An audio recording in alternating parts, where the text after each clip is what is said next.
デンジ君。はい。うちは基本制服だからこれ着てね。着替えたら君の同僚に合わせるから。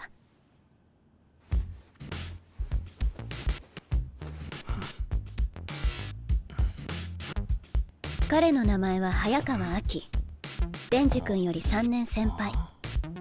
今日は早川君についていきな。俺マキマさんと一緒に仕事すんじゃないんすか？そんなわけないだろ。お前とマキマさんとでは格が違う。見回り行くぞ。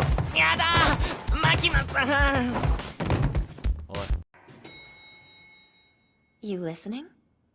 Yes? Put these on. We typically work in uniform. Once you're dressed, I'll introduce you to a colleague.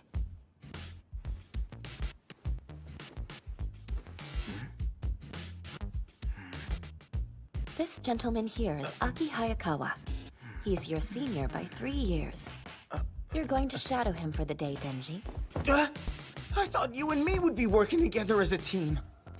Well, you figured wrong. She's still out of your league, you don't even play the same sport. Let's go patrol. Wait, please, Miss Makima! Denji, hör zu. Jawohl. Zieh das an. Das ist unsere Arbeitskleidung. Wenn du fertig bist, stelle ich dir deinen Kollegen vor.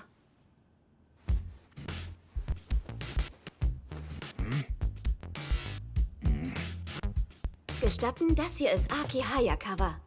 Er ist seit 3 Jahren bei uns. Du wirst ihn heute begleiten. Hä? Aber ich dachte, wir beide arbeiten zusammen. Träum weiter, du Flasche. Zwischen dir und ihr liegen nämlich Welten. Wir gehen auf Patrouille. Nee, Makima, ich will nicht. Los, auf die Beine.